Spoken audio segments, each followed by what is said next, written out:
கொடுத்துடுறேன். Okay, sure, ma'am. Good evening, all. My name is Seva, and I'm happy to welcome you to 1847th episode of Non-Stop Review Session in ReadForte. For those who are joining us for the first time, we are an informal online book review group, and we conduct reviews on books, articles, or any published concept in the 7 p.m. in the same link 7 p.m. every day. We encourage each one of you to use this space for self and others' growth. Coming to today's presentation, it is my pleasure to introduce Ms. Chitra. Today's review is book titled Hidden Potential. Let's listen to Ms. Chitra what the author says in his book. Welcome, Ms. Chitra. The stage is yours. Thank you. Over to you, ma'am. Thank you, Seva ma'am. Thank you for hosting this program. And thank you all for joining this program. Thank you for taking time to listen to this book review session. We will get started with the book review session. So, this is the book Hidden Potential, written by the author Adam Grant. I think a lot of you are familiar with this author, Adam Grant, and this is the most recent book he has written, and it's a very interesting read, and I never felt bored while reading this book. It's very interesting with a lot of findings and new things and new information available in this book. So first, to give a brief background on the author, Adam Grant is a professor at Wharton School, and he is also an author, a successful author who has written multiple books which are very famous. His first book was Give and Take, and then he wrote originals, Think Again, and there is another book called Option B, and this Hidden Potential. This is the latest book. So this is what we are going to review today. I also had the pleasure of reviewing these other two books written by this author, Originals and Think Again. So after reading the Originals was the first book which I read.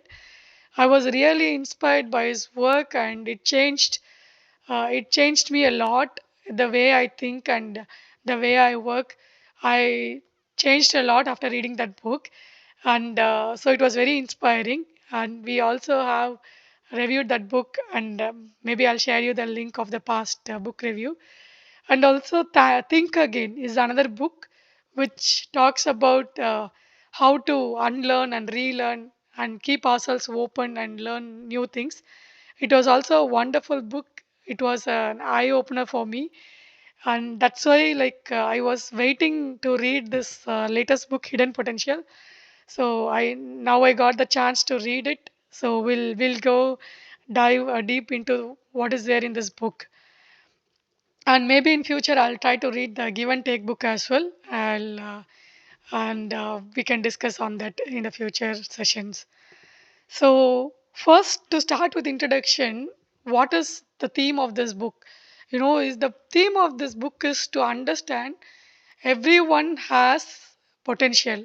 Everyone has potential, and we should not always think that the talent is always born, because in this book it breaks that belief that innate talent, people only with innate talent can achieve great things in life. So he is breaking that belief in this book, showing how people can unlock their hidden potential. And it's also help us to put us in a growth mindset. And we he gives like lot of lessons and tips, like how to find our hidden potential, how to work on ourselves. So it's very interesting. And let me start with the first story, research that was made on the students who are in kindergarten. So to give a background about this research was conducted by a famous economist and an professor called Raj Shetty. He's from an Indian origin. He, and along with his colleagues, they conducted a research on education. In that research, what they were trying to find was how many teachers are needed for students. Like for a given class, how many students can one teacher take care of so that the student will get enough attention, and what all things can be improved in the kindergarten classroom which will help the student to succeed in their education and in their life. So that was all about that research. But surprisingly, in that research they found a lot of other things as well. So the first important thing what they found was the influence of a kindergarten teacher in every one of us. Because like i I was really surprised by this, because how can a kindergarten teacher make a huge impact on a child's future? Because that is the stage when we are learning a lot of things. Sometimes we don't even remember like what all things we learned in that stage. So in this research they have shown that the kids who had more experienced kindergarten teacher, they were they were excelling in life compared to the other kids. And then they were trying to understand how a more experienced kindergarten teacher can, what all things can that teacher teach these kids that make them different, that make them more successful in their life. So when we were trying to understand that, they also found that the kids who have some skills are like the teachers who are experienced, they have taught the kids few special skills that are required for life. For example, being proactive, being disciplined, being determined, and being proactive in the sense asking more questions, voluntarily answering questions, and taking initiatives to do the things, and being disciplined, and trying to be determined, even if not able to do something, like keep trying and being determined, and being pro social, able to work with other kids. So these are the skills that they found in the kids were uh, who studied from a experienced kindergarten teacher. So that revealed that the how much influence can the kindergarten teacher can make in our life. And also these skills whatever he talks about here, proactiveness, determination, so these are the skills which we never think about it much.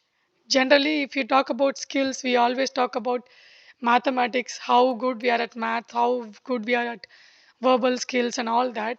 But these are the skills which will make a real impact in our growth in our life. So that was a very interesting finding. And another finding was, the more experienced the kindergarten teacher was, the more uh, successful and more salary earnings was for the students who were in the studied with a teacher in the future. So how a teacher can decide our success was a very interesting story. And this was the finding from the research. And we can also, like if you get a chance, like you can go through the research. The research paper will be available online. And this was something interesting. Here he wants to specify, mostly he wants to bring our attention to those skills called, here the author calls it as character skills. So in order to unlock our hidden potential, we need character skills, not just cognitive skills. Cognitive skills are the skills, analytical skills, able to think clearly, doing able to solve mathematical problems, able to communicate, all those are like analytical skills. But character skill is something which we all miss out, most of us miss out. So that is what he talks mostly about in this book, how it really makes a huge impact in us. So what is character skill? So let's understand what is character skills. So what is a character? So character is, generally we think character is our personality, but that is not what he's trying to convey here. Character is what is nothing but our capacity to prioritize our values. So, whatever values we have, even though the situation may be very difficult, we still try to hold to our values. In order to do that, we need those skills to be able to prioritize our values over the instincts or our natural uh, instincts that ask us to behave in a certain way. So, for example, the examples he has given in this chapter was like proactivity, being proactive and taking steps, not waiting until someone comes and tells us what to do, or like being reactive. Instead of that, being proactive. Need to look for things, what we can do to improve ourselves, what we can learn. So that is all about the proactive nature.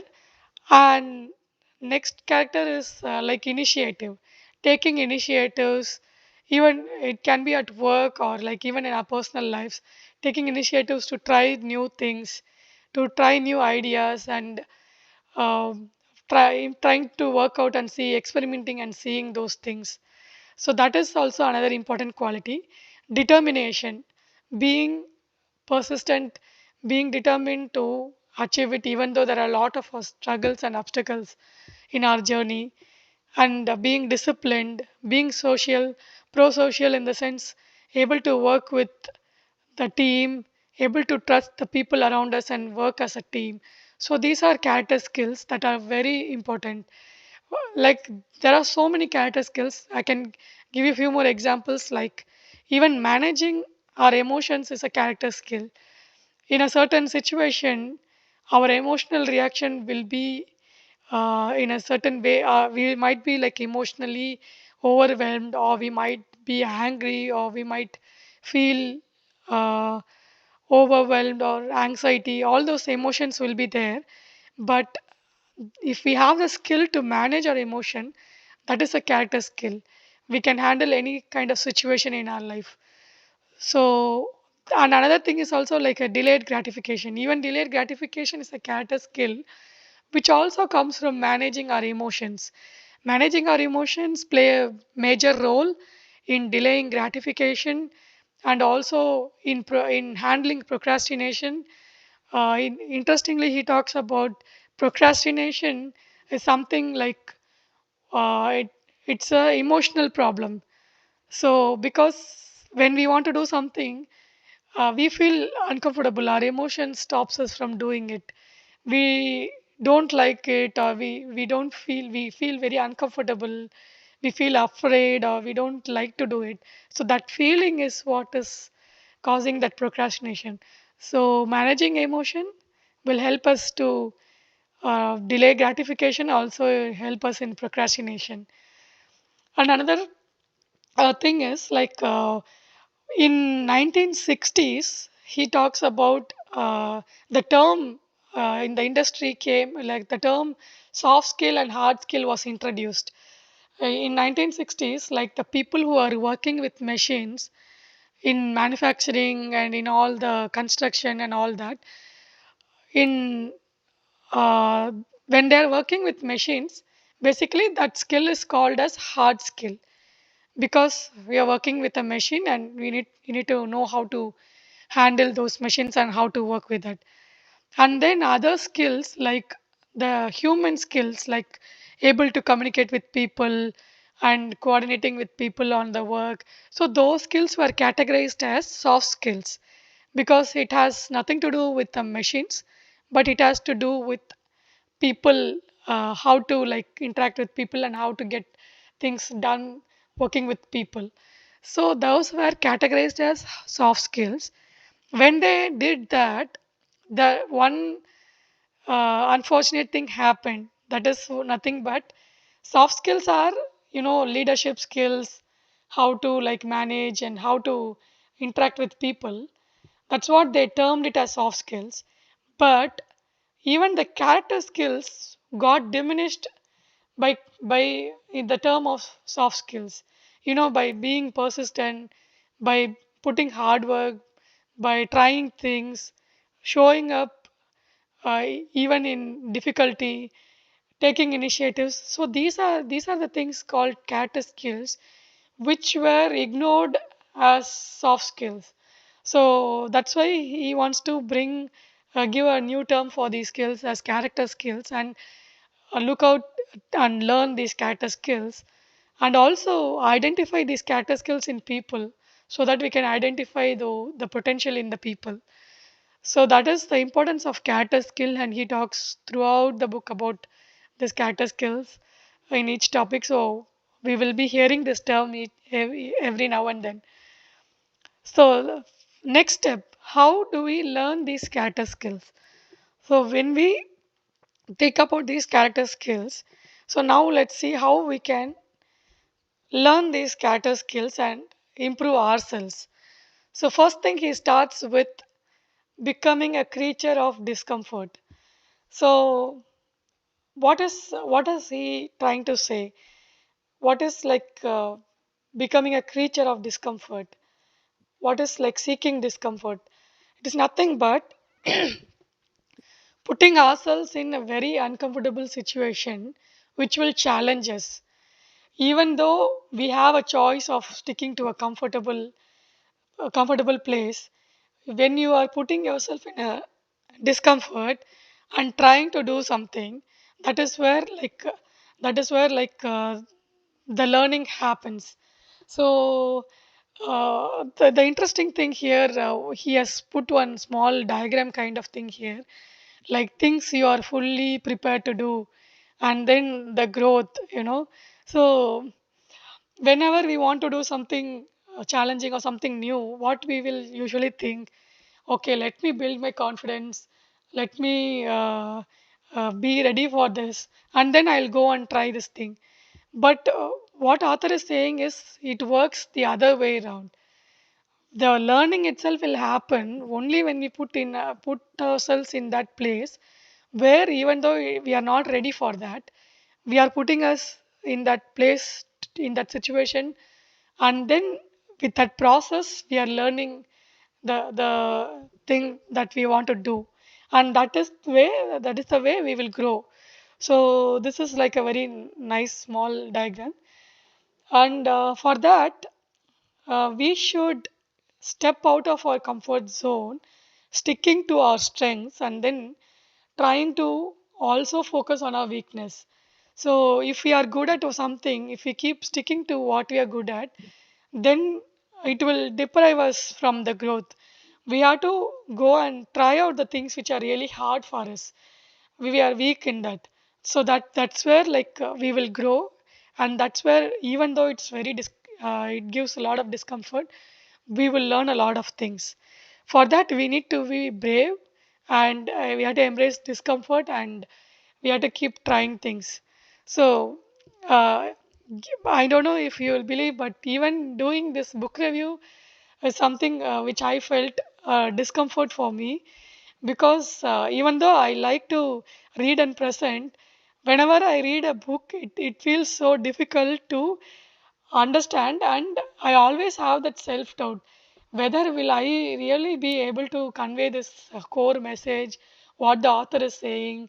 So I will always be keep thinking, like sometimes I also feel, why should I do this book review, like I can relax, right?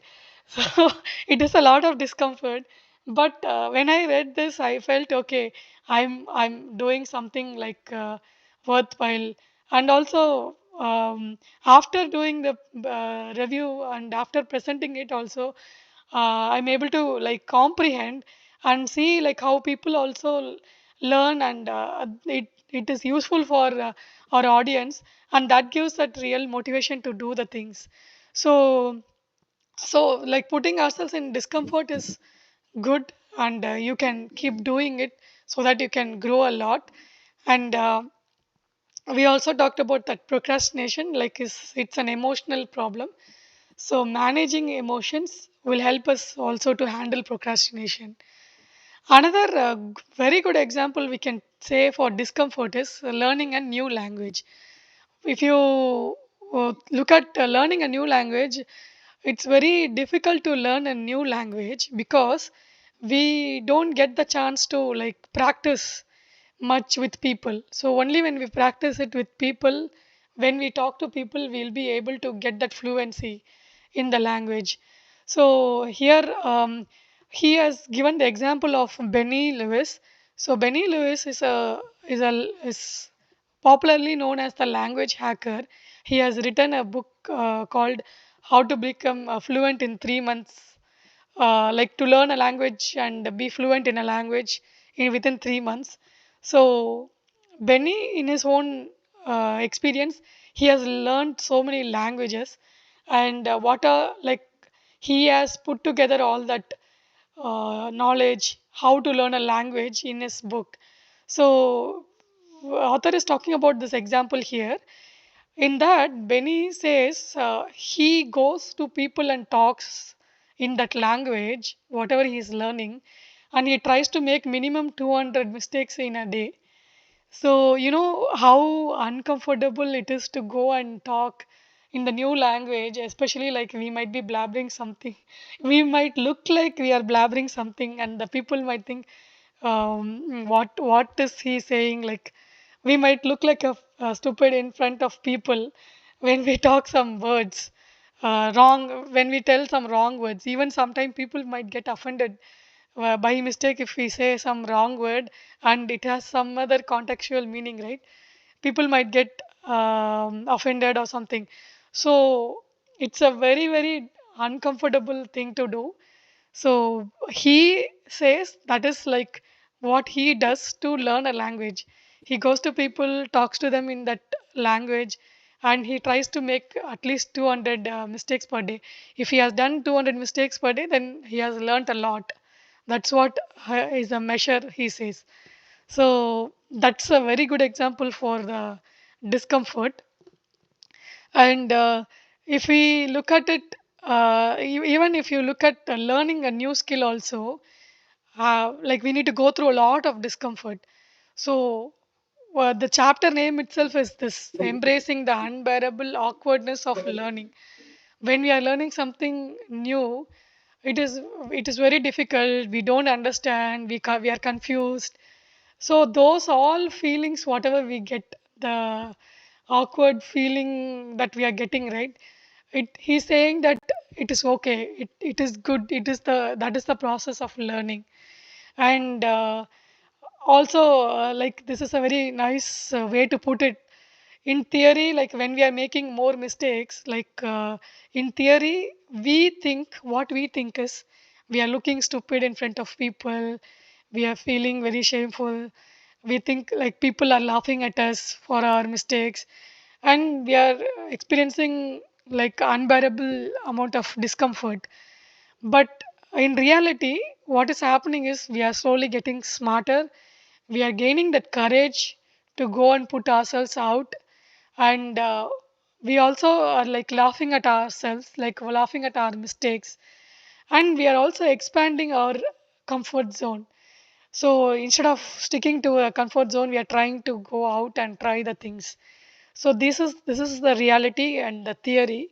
And this there was one cartoon I found on internet. I also put it here. Very nice way to see this theory and reality, experiencing discomfort, like looking stupid in reality, like we are becoming smarter. So this will like help us to embrace our discomfort. When we think about this, we can use this as a tool to remind ourselves, okay, this is okay. Being in uncomfortable places is still okay.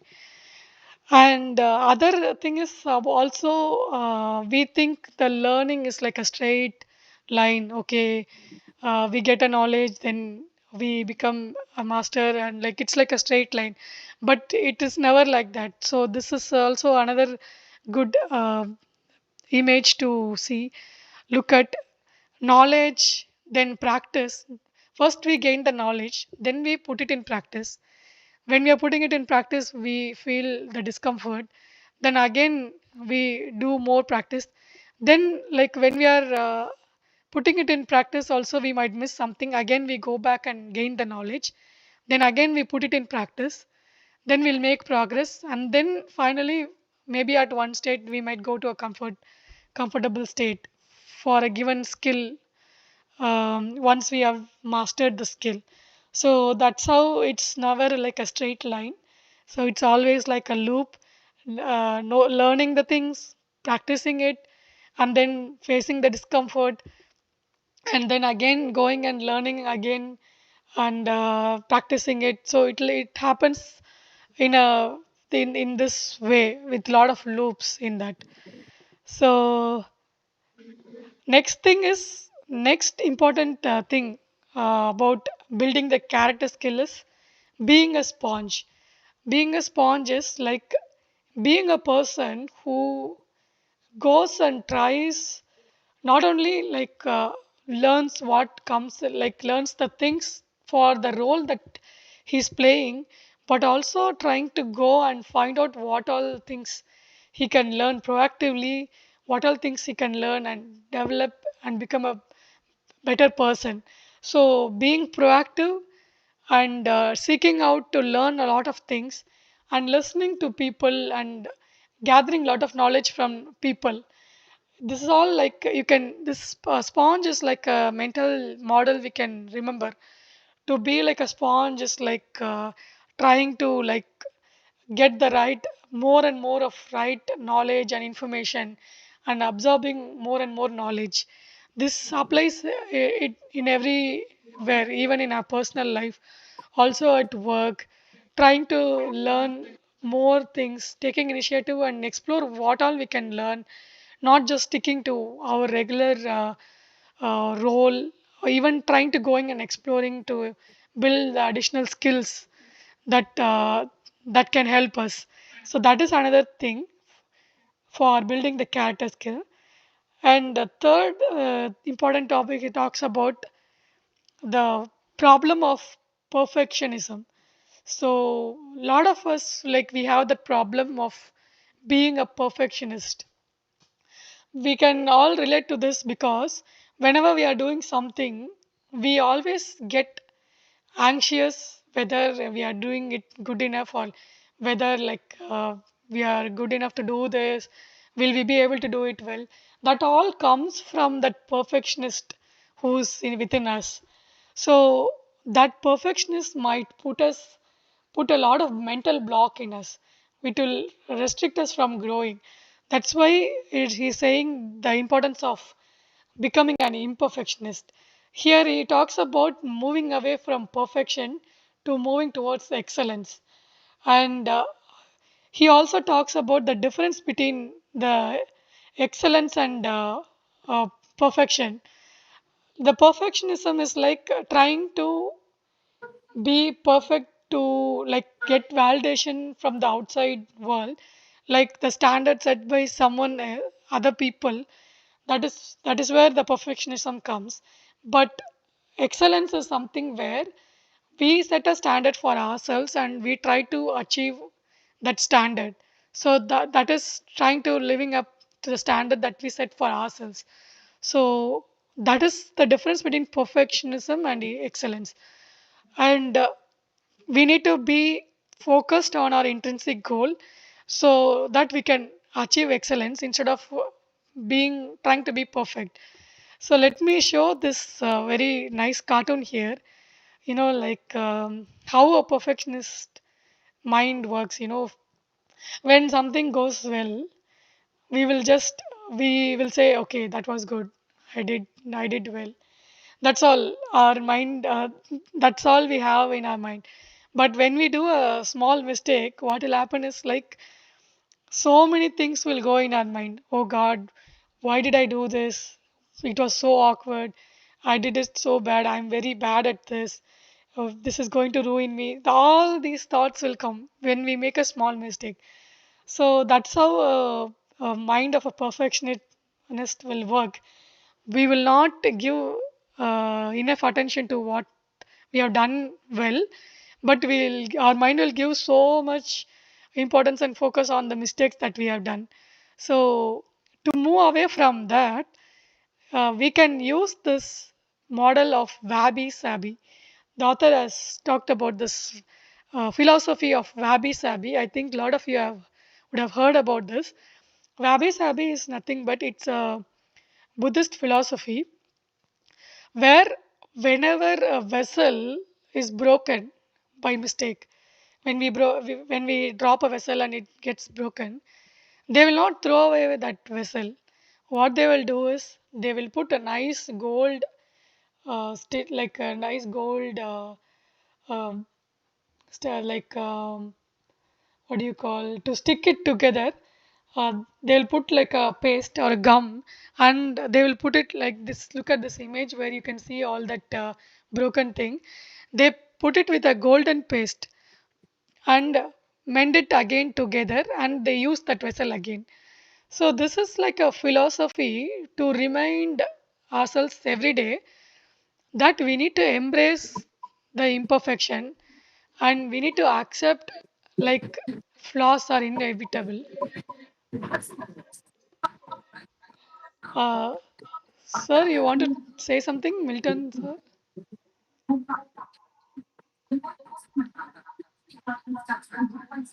Milton sir mute பண்ணிக்கோங்களேன். Okay, okay, he is on. No problem. One second ma'am. Okay, yeah you okay, can no continue. problem, no problem. Yeah, I thought he wanted to say something, so I paused. Okay, no worries.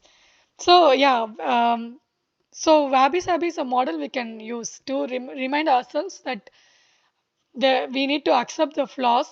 The flaws are inevitable, and we have to, instead of focusing on the flaws, finding the mistakes, like we can focus our attention to become better at whatever standards we put in, and become better at practicing more, and in becoming more excellent instead of being a perfect person.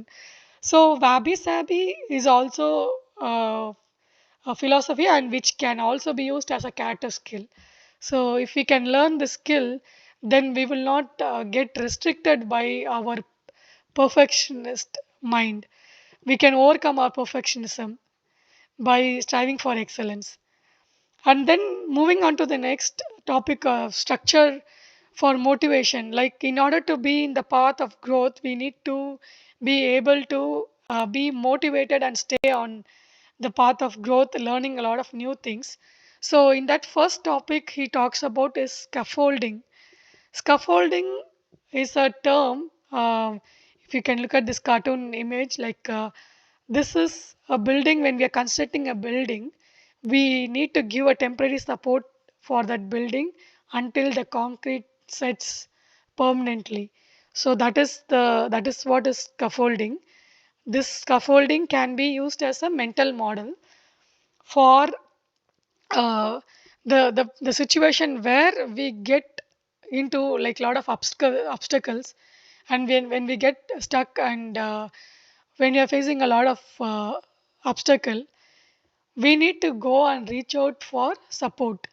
So support can come in form of coaches, mentors, teachers, even friends, family.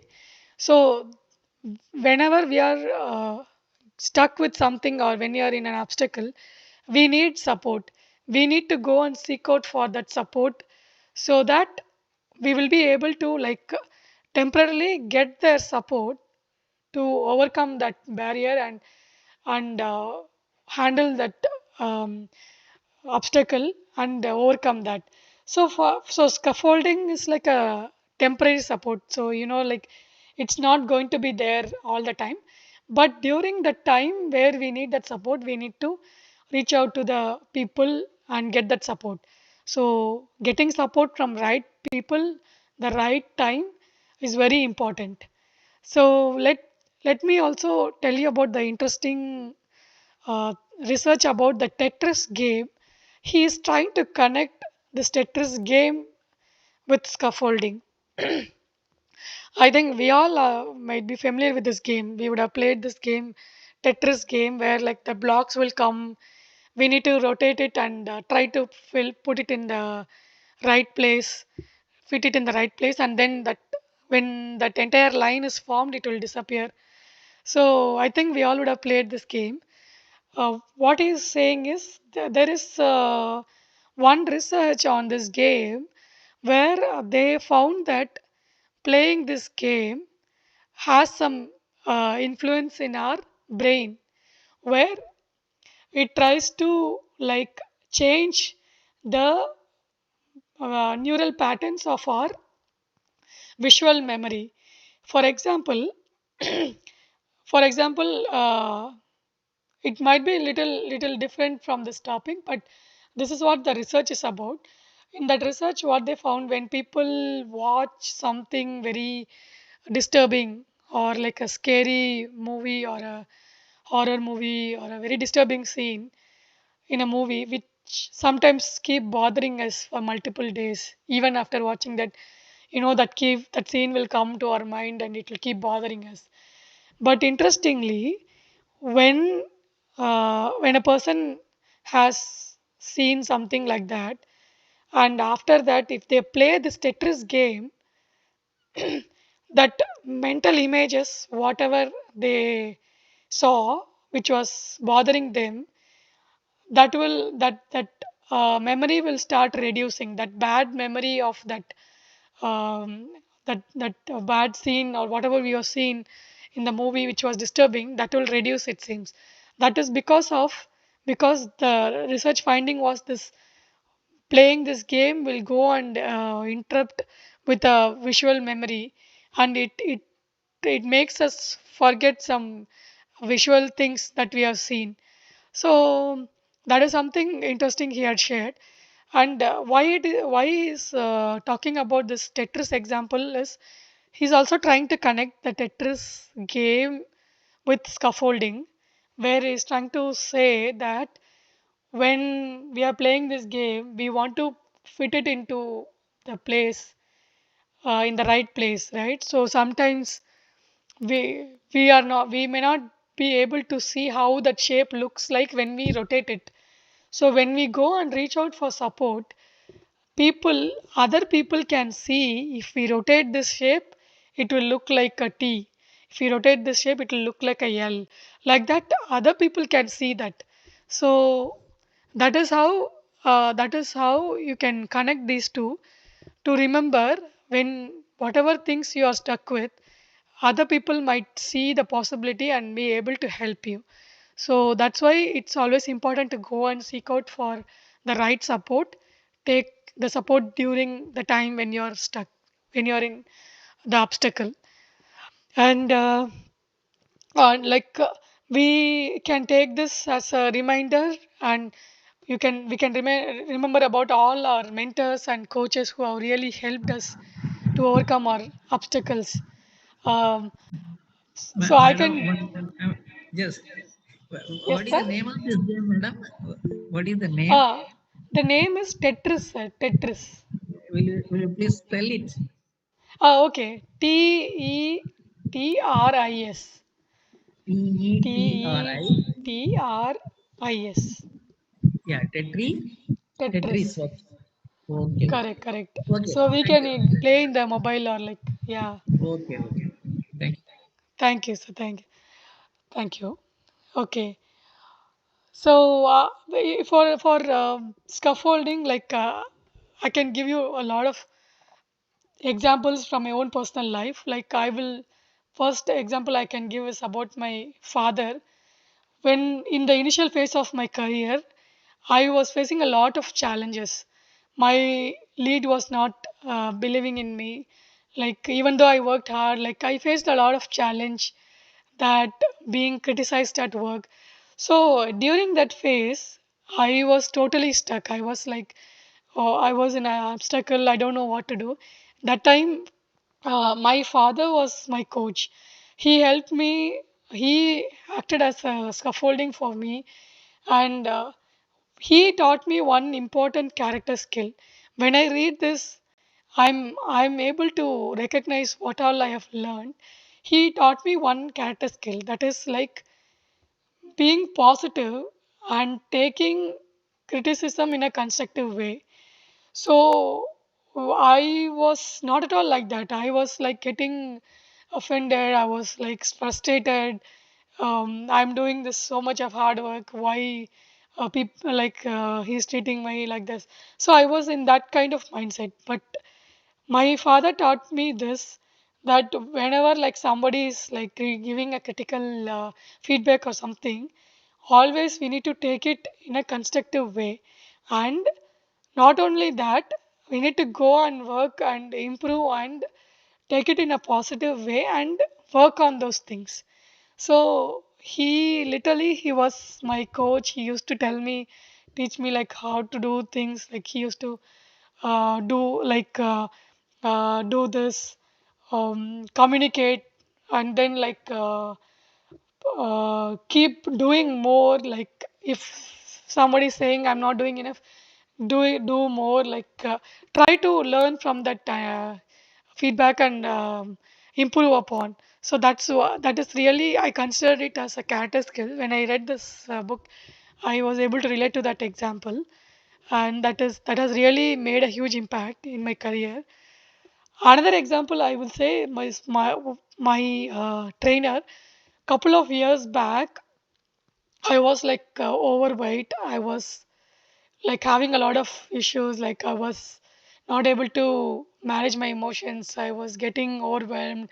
So I was struggling with weight. Also, uh, the physical things also will impact us emotionally and mentally, right? So I was going through a lot of struggle.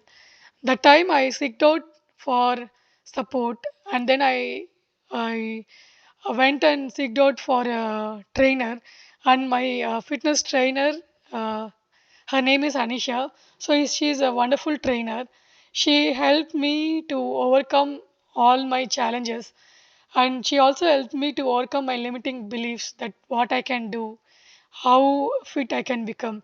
So that really changed not only uh, the physical fitness part of it, it also helped me to become more mentally more clear, being able to handle my emotions well. So that is when I realized, okay, seeking for support is so important when we need that support. So that we need to remember that. And I'm so grateful I have like so many coaches in my life, like my dad, and also my fitness trainer Anisha. Like that, I have like so many mentors. I may not be able to talk about all of them, but I'm really grateful for all those mentors. And I want to stress this point more because I want you also to recognize that support is very important during the time when we are like stuck, when we need someone's help. So please don't feel afraid to reach out for support. The next topic is about transforming the daily grind. What he is talking here is there are two things that might happen when we are trying to work on something consistently. One is burnout, another is bore out. Burnout is emotionally getting exhausted, like doing too many things, overloading us with too many things. At one point we feel like so exhausted. So at that point, like we'll be in a burnout state. We don't have interest to do anything. We just want to like take a break and relax. So that is bore out. Sorry, burnout. And second thing is bore out. So bore out is, maybe it's a new thing. For me it was a new word, where we don't get excited about anything. Nothing is interesting or nothing is exciting us. Like the We are not working on the right things, that those tasks are not like stimulating us in emotional way, so that we'll go and do that thing. So that is when that bore out happens. So, in order to overcome burnout or bore out, we need to take right amount of challenge. If there is no challenge, then we will be in bore out state. If we have like too many challenge, unrealistic amount of challenge to achieve, to work on, it will lead us to burnout. So we need to balance us. We need to make sure we balance and take up the right amount of challenge, and that is about the burnout and bore out. And another thing is deliberate play. So when we are trying to learn something new, learn a new skill, or trying to learn a new sport or practice, if we are an athlete and we are practicing a sport, in all these things, like our practice might become very monotonous, and so at one point, like we get very bored with that monotonous routine. In order to overcome that, in order to not go into that, we need to use this technique called deliberate play. Deliberate play. What is deliberate play is we have to design the task in a way it is very interesting for us. It should not be a same routine. We are doing it a every day, same thing. Instead of that, we have to split up the challenging thing into small chunks and make the task in a which is very enjoyable thing to do and also enjoyable thing to do, and also it has to be interesting for us. So introducing novelty in our practice, introducing variety. For example, maybe I can give you an example of and learning a new skill. If you take in IT, if I'm learning a new skill, a programming language or something, I can try different way of learning. One, I can do theoretical learning, reading from a book, or I can go through a course, and then another day I can do a hands-on learning, or like I can watch some case studies about how that tool has been used in some company. Like that, we need to try to introduce some novelty, so it will not be like very monotonous and we will not get bored with that. We need to keep trying out things in a different way, so that will help us to be stay motivated. And that will also like you will end up saying, okay, I feel like studying, I feel like practicing, I'm excited to do this practice. So you should feel that way to do the things by introducing the deliberate play. So if we introduce the deliberate play, what will happen, we can bring in uh, harmonious passion, in the sense the like we have a passion, harmonious passion in a thing. So we are not like too exhausted and I mean too excited and get exhausted at one point, but we are harmoniously passionate about some things that we go and like try to practice it every day because we have made it very joyful and made it like a enjoyable thing to do. So that is about the deliberate play. So I'll give you one quick example of a basketball coach, how he coaches his athletes, his team's athletes. So what he's do is like whenever a player is more focused on one particular play, like for example, one player likes to only put shoots, he doesn't want to pass the ball, or he doesn't like other things, he only likes to shoot.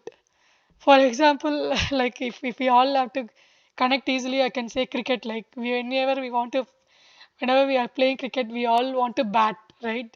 We like to bat, rather than like fielding and bowling. In this the basketball example, what he is saying is he will he will make the athletes to do one task every day. One day he will only ask him to put practice the shoot. Another day he will only ask the players to practice passing the balls. How many times he passed the ball, that will count as whether that he has met that day's goal. Then next day he will make the player to uh, uh, try out a different shoot. So like that he will try to make the players do different things, different skills within that game. Player needs to have different skills, like he also needs to learn how to pass the ball, he also needs to know when to like shoot the ball. So all those things are there, so he will break it down and make them do one thing in each practice. So that is an example for deliberate play. Like that, we can design our deliberate play. We can make it very interesting for ourselves, so that like we can build that harmonious passion into that thing. We'll be always like motivated to keep doing the things, because it will be like interesting for us. And in this chapter, he talks about another interesting perspective about marshmallow research. We all know, we all would have been familiar about the marshmallow research when they gave marshmallow to the kids and they were trying to see like if the kids are able to wait when the experimenter says, if you wait for a few minutes we will give you another marshmallow. If they were trying to check if the kids are able to wait patiently with willpower for the next marshmallow. So this research is very famous in psychology, and I think you would have heard about this research. Author has another Sorry, take. sorry, sorry, madam. What is a marshmallow? Sir, it's like a candy thing, sir. It's like a, like you can think of like a chocolate or something. Okay, uh, in a research, what they're doing is they're trying to give one chocolate to the kid, and then they're telling, don't eat this chocolate. If you don't eat this chocolate for 10 minutes, then I will give you another chocolate. Like that, they are trying to do a research to see how much willpower the kids are having. That was the research, sir. So that was the research done to check how much willpower they have, and also like how successful or like how they become in future in their life, how much uh, like what kind of person they become, how much growth they achieve in their life. So based on this research, author was having a different perspective on this. So yes, this test is about willpower. So if we have a chocolate in front of us and if we should not eat that, we need willpower. That is what the test is about. But he's saying that maybe those kids applied deliberate play to, in order to not eat that chocolate and wait for the next one, because obviously it is very tempting to take and eat it.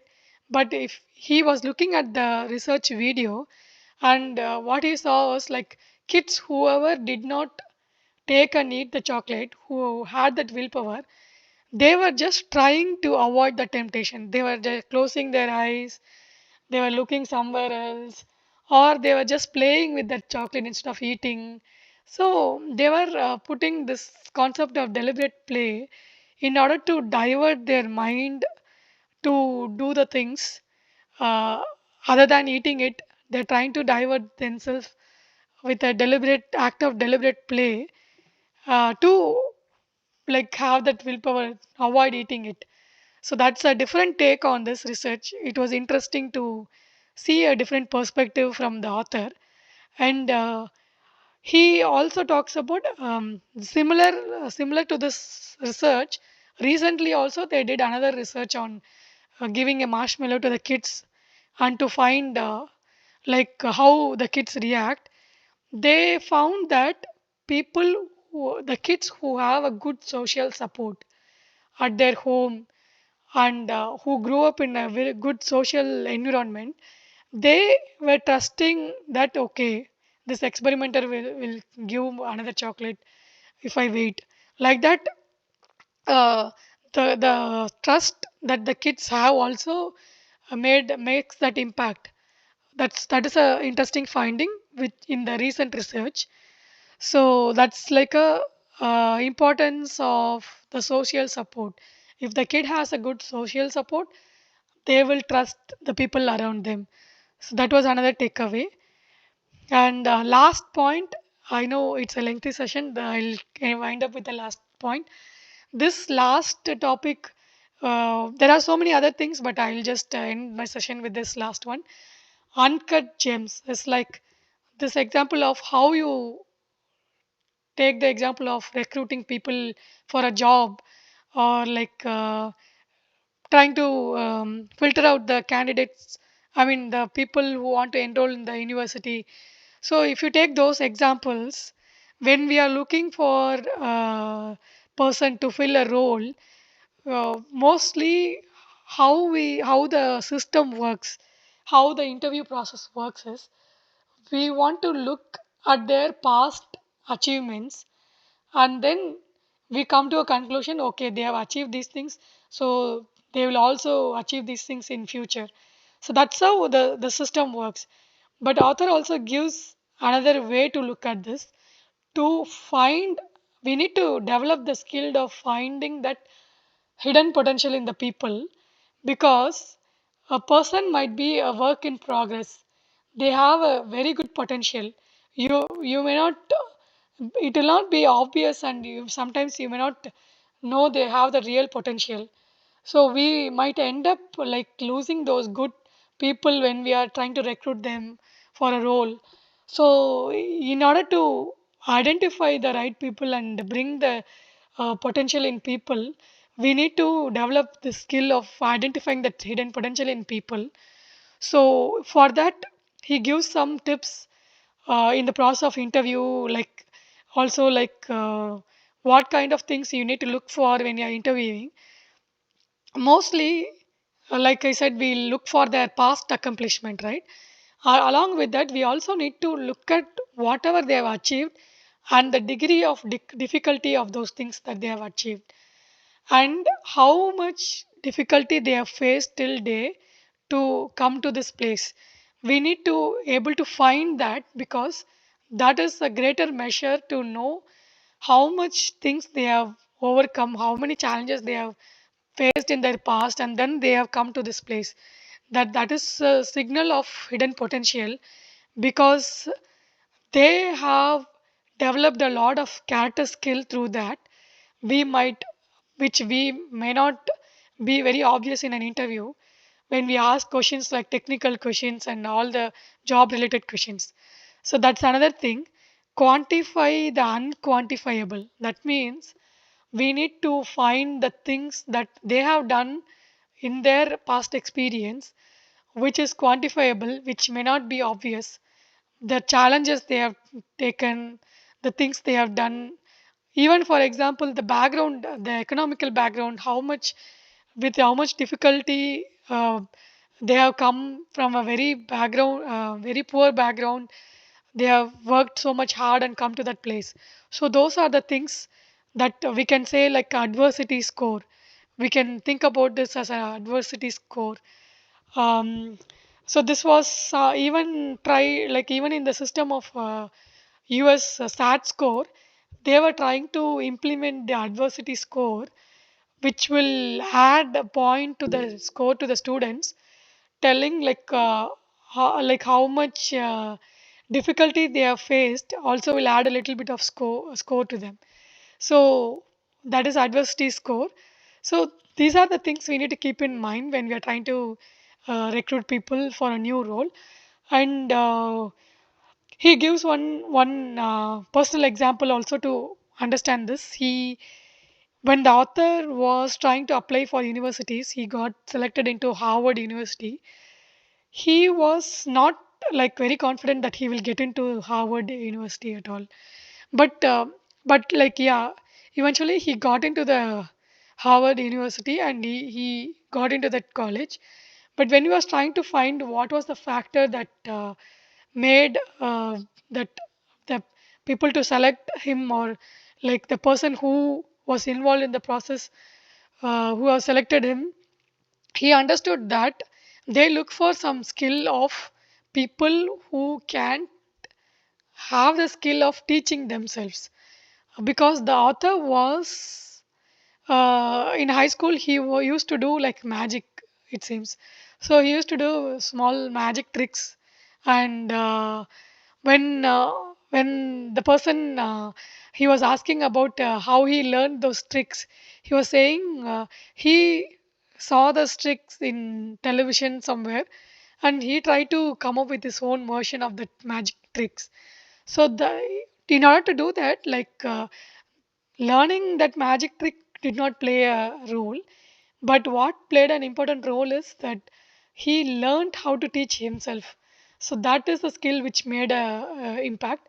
So um, that is also like an interesting story of how to identify the hidden potential in people. So if we develop that skill, like we can find the right people, and we can also like help people to become better versions of themselves. If we become a mentor or coach, we can help people to get better at and do their best, become better version of themselves.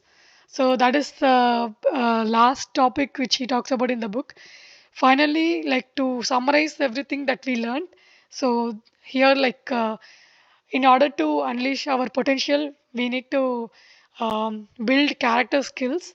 Character skills are nothing but the skills which will help us in all aspects in learning other skills. Like examples are like being able to manage our emotions, being proactive, being determined. All these comes under character skills. Being having positive outlook, everything is comes under character skills. Then structures to sustain the motivation. We talked about how to reach out for support, and also how to make things interesting for us, make the practice more joyful. And lastly, we building systems to expand opportunity. In this topic, we were talking about how to identify the hidden potential, and in this, I didn't cover a lot of things, but in the book, he has talked about learning by teaching, like taking the opportunity to teach the skills to other people, then building a group to learn with people. Like that, we need to focus on building the systems to expand our opportunity, to develop the skill to identify the hidden potential in ourselves and also in other people.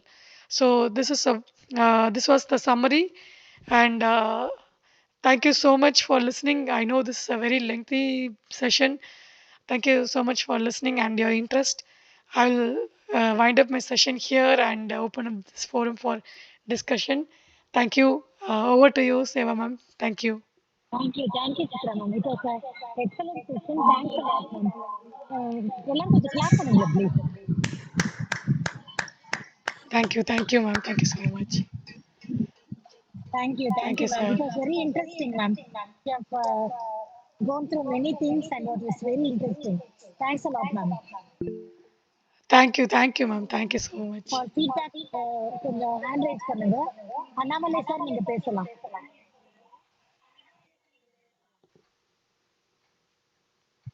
Okay. ரொம்ப நல்லா இருந்தது madam. Thank you, sir. Thank you. Either the book or the way it is presented, even if one of them is good, that will take care of the others. When both of them are good, the outcome is always excellence. Okay, in that way, book is also good and the presentation is also good. Thank you, sir. Thank you so much. இந்த Adam Grant எப்பவுமே இந்த சாப்டருடைய headings எல்லாமே ஒரு ஸ்பெஷலாக தான் கொடுப்பாரு. Consciously to become creature of discomfort, embracing unbearable, இந்த மாதிரி உள்ளவங்களை எல்லாம் நம்ம அந்த வேர்டு பீப்புள் அல்லது அன்ரீசனபிள் பீப்புள் அப்படின்னு சொல்லுவோம். அதாவது கான்சியஸ்லாவே அந்த மாதிரி ஆகணும் அப்படிங்கிற மாதிரியா அந்த டெஃபினிஷன் நல்லா சொன்னது. பெர்ஃபெக்ஷனிசமுக்கும் எக்ஸலன்ஸுக்கும், பெர்ஃபெக்ஷனிசம்ங்கிறது meeting external standards, versus excellence is your own internal standards. அதெல்லாம் நல்லா இருந்தது கேட்கறதுக்கு. அப்புறம் இந்த கேமை Thank பற்றி you, sir. தெரிஞ்சுக்கிட்டேன். டெட்ரிஸ் ஸ்கேஃபோல்டிங் உடைய இம்பார்ட்டன்ஸ். ஹேண்ட் ஹோல்டிங்னு நம்ம சும்மா லேமன்ஸ் லாங்குவேஜில் சொல்லுவோம். ஸ்கேஃபோல்டிங்,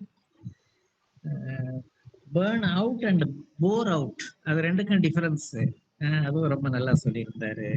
டெலிபரேட் பிளே, மார்ஷ்மேலோ ரிசர்ச் எல்லாம் ரொம்ப நல்லா இருந்தது madam. Thank you, very useful session. Thank you, I enjoyed it.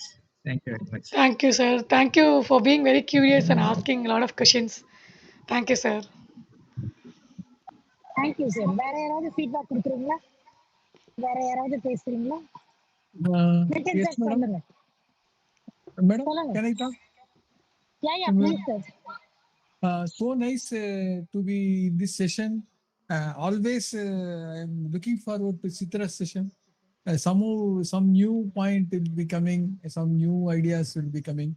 The conclusion you told about the 3 S, that is systems and the skills systems and structures. So the entire we can adjust. I mean, we can tailor this the entire book like this. Also, I think I am able to find some light on this when we concluding in the last thing. So wonderful, as Annamalai has said, and Vinith Ethan has also presented earlier this book. I was listening to them, and I was trying to read that. And as you know, as everyone knows, Adam Grant is not a readability and is okay, but it takes time. You have to overcome the discomfort. As you said, the comfort, come out of the comfort zone to read such a thick books with volumes. And you have done that so great presentation, so wonderful. If possible, you can put this presentation or video in the group also, and I will talk to you later in person so that certain things I like to let sharing with you also. Thank you so much. Thank you, sir. Thank you so much. Sure, sir. After I will. listening to you, I am becoming, after listening Annamalai also, Vinith Ethan, I am becoming Adam Grant fan. Thanks so much. Thank you so much.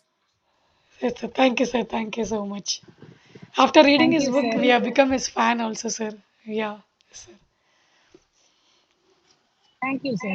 Thank you, Chitra ma'am, once again. It was a great Thank you. session. Thank you, actually ma'am. நான் out சைட்ல இருக்கேன்.